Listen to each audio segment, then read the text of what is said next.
Hey YouTube! Well, here is this 2010 Chevrolet Equinox with 86,000 miles. I have done a Chevy Equinox tour before of this generation, but I believe it had much lower mileage. This one has 86,000 miles, so it's quite high. And I just wanted to show off how it holds up. So you can see it's burgundy color LT trim. This wiper. I don't know why they have that there. So let's do a tour of this one. You can see the interior, it's that two-tone color. The white inserts. It's a nice combo actually, it's not bad. The only thing is this white color gets so friggin' disgusting after a while. It's just a dirt magnet. You can see on the sides over there. Ooh, nice nasty little chip over there. The glass is a little cracked. Bong, bong, bong. I hate bongs. This is the 4-cylinder model, obviously. Let me close the door so it gets a little quieter. So yeah, let's talk about comfort. This seat is powered. Let me adjust it to where I like it, but room for my hand is quite tight with the door closed. It works, but yeah, you have to cram your hand in there to get to the adjustments.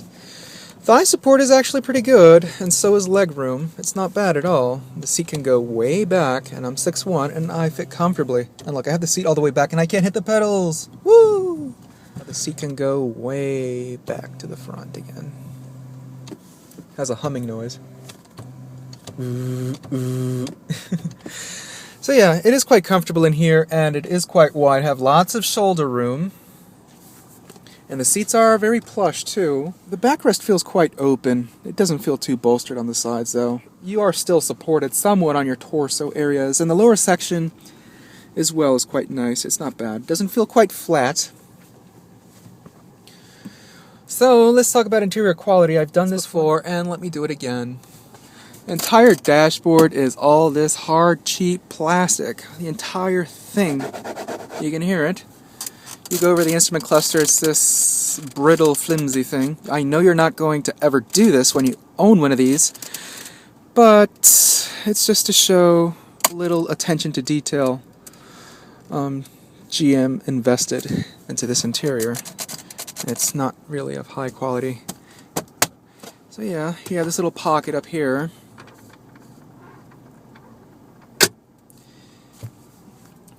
So enough about quality of the dashboard, that's self-explanatory. Here's the display for the radio and also for the climate control. You can see as I increment speeds here, it shows up. And as I turn on the radio, as you can see, the display also changes. It's XM. Obviously you saw, here's the aux button and hands-free controls for your phone. It may have Bluetooth, I'm not sure. Oh, OnStar. Ugh. I hate that nanny. Here are the hazards. Whee!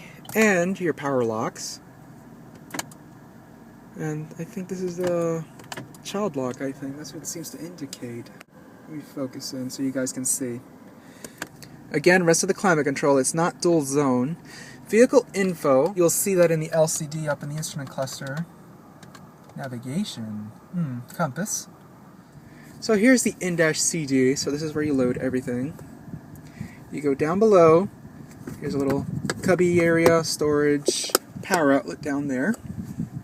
Eco mode, help make the thing more fuel efficient, obviously. And then we have a 6-speed auto. You do have a manual shift mode, but it's with this little toggle switch here. And you can see all the crud and disgusting garbage that's in there. It just gets so gross. I do like this lighting here, this blue lighting. And as you put it in drive, the indicator turns white. I just love that touch. Fit and finish isn't really too great. You can see how it's nice and tight, and then it starts to open right up, and you have this ugly gap right there. And yeah, this seems quite even overall. You go over to the side, you have your glove box. It is not damped unless the cord is broken. I would have imagined this being damped. It is quite large though. And I don't feel a sharp edge either. But I can see the plastic shaving up here. You can just make it out on the camera. And fit and finish isn't that big of a deal either. I mean, it's quite wide up here, and then it starts to tighten right up. Basically almost disappears, and then it starts to open right up again. You can see on the speaker grill that is the Pioneer logo right there. So this has a Pioneer audio system. So going back to the center console again, everything is all hard touch. This grainy plastic. Vehicle stability control, and you have the center console. The center console is actually sure-footed. So deep, you could even throw a laptop in there. You have a power outlet and aux jack, as you can make out right there. Ugh, look at this right there. Looks like it was cut with a steak knife, but this is just so dirty. Ugh. It kind of jiggles to the side a little bit, but the lid itself is sturdy. And it is padded. You have this two-tone color with the red stitching, which is quite nice. And again, I forgot to show off the stitching also on the seats. It follows through. So that's a nice touch. The steering wheel, it's quite bare. It doesn't get any barer than this. It is quite thick though, and you do have your cruise control. And this is an electric steering actually. It does not use a typical hydraulic-based power steering like most cars in the past did. I know GM had lots of issues with this from the 2005 to 2009 years, and the Malibus and pretty much everything else, where the steering wheel would just die and it would just become so hard. And also the rack and pinion would also, I don't know, deteriorate, and then you would have this clunking noise in there. Hopefully it was rectified in 2010. Doesn't seem to have that problem right now. Intermit speed wipers, as you can see, and here's the turn signal lever, headlamps too, panel dim, and here is the latch to tilt and telescope the steering, and it is damped. Door panel is also this hard, grainy, cheap plastic. But the armrest is nicely padded though, with the exposed stitching here, this vinyl. Window lock, power windows. Both front windows go down automatically. Does not seem to go back up automatically. Back windows too also go down automatically. And power mirrors right there. This little pocket there, you can see. And again, everything is all cheap plastic. The entire thing is just this armrest, which is quite nice actually. A little bit flimsy. And you can see how it just scratches up over here. I don't know if you can make it on the camera. Yeah. Again, here is where you adjust the seat on the driver's side.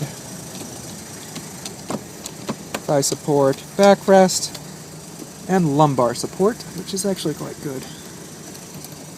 And we go up above when you have your headliner. It is actually plush, you can see, very cushiony. Sun visor. It's not really plush at all. It's quite hard. But it is coated with the same material as the headliner. Mirror and vanity light, and you can see the vanity lights are placed on the outer side of the mirror. Passenger side, same deal. Mirror and vanity lights. It does swing out, and you can slide it out if you wish here. The lighting fixtures and interior lighting on and off switch. Rearview mirror with OnStar. It seems to dim. And this actually does have a backup camera right in the mirror. You can see, let me focus. It's already quite warm, so yeah, you can see. Let's check out the back seat and look under the hood.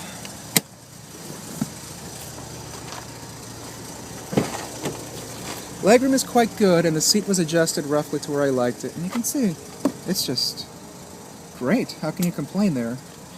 And materials do not carry over into the back seat when it comes to the door panel. This is a soft touch armrest, but it's not as padded as up front. This is like a hard vinyl, versus up front it was nicely plush. And you can see how the door panel, how absorbent this door panel is of scratches. I mean, look at that. It's just ugly.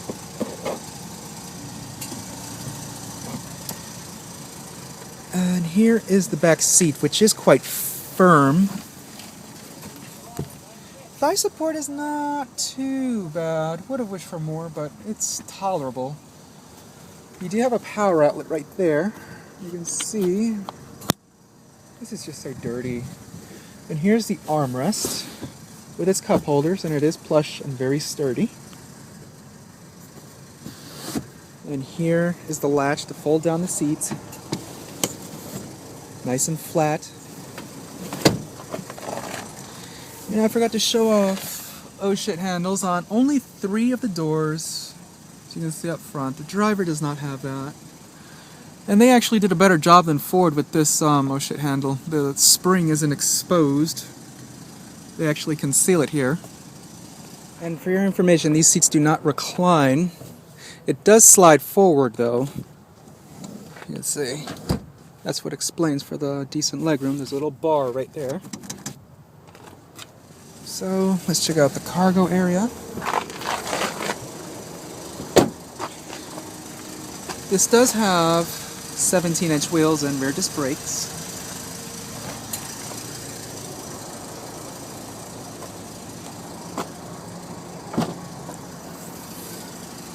So yeah, there's the cargo area. It is quite narrow actually, because these things are just so huge and bulky. But the floor, well, let me at least leave this folded. You can see cargo won't be too bad once you fold down the seats. And there's the woofer, it's in there. There's a spare tire with all its tools. As you can see, it's not a full-size tire. There's a jack. Some latches and a power outlet. Let's see. So yeah, that's about it in there. Let me back out a little bit.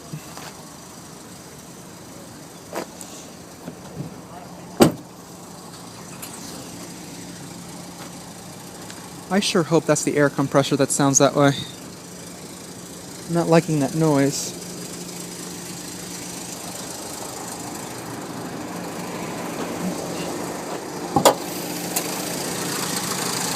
Maybe so, because it's coming out from the belt drive. Well anyways, this is GM's 2.4 liter dual overhead cam 4-cylinder called the Ecotec. It's shared throughout many GM models. Now that's not the compressor. The noise is just constant because the compressor just kicked on. You can see it doesn't have fogs or anything. I will say it is. I would say it's a much better car than the Ford Escape. You can see right there. The only thing is the V6 version of the Ford Escape is one little rocket, but I think the Equinox is actually more car than the 2010 model. The only thing is the 4-cylinder version has got to be so gutless because this is such a heavy car for that engine. In my opinion, I would definitely opt for the V6 model, which I think is a 3-liter dual overhead cam V6. That would be the much better option.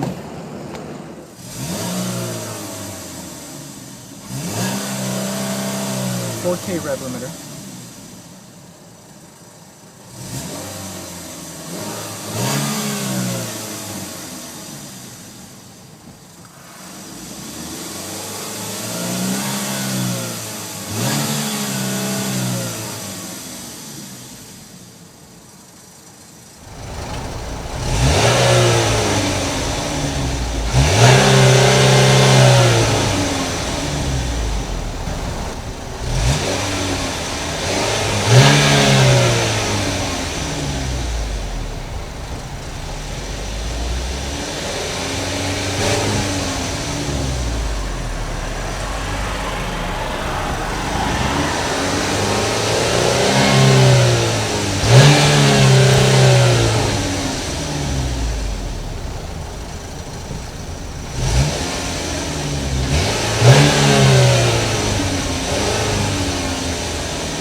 So YouTube, that's it for this 2010 Chevy Equinox.